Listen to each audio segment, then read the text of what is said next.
Budget প্রকাশ করেছে BNP সরকার। এখন প্রশ্ন হলো, কত টাকা ইনকাম থাকলে কর দিতে হবে? ব্যক্তি শ্রেণীর করদাতাদের করমুক্ত আয়সীমা 25,000 টাকা বাড়ানো হয়েছে। নতুন আইনে করমুক্ত আয়সীমা 3,50,000 থেকে বাড়িয়ে 3,75,000 টাকা নির্ধারণ করা হয়েছে। নতুন কাঠামো অনুযায়ী 3,75,000 টাকা পর্যন্ত আয় করমুক্ত থাকবে।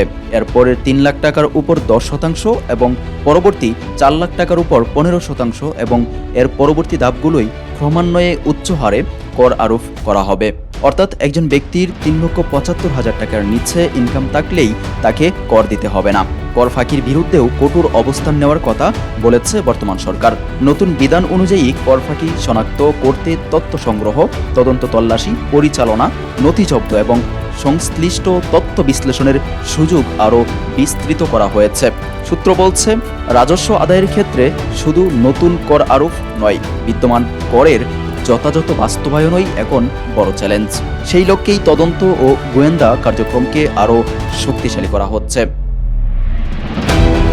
তাওহিদ হৃদয়, দেশকাল নিউজ।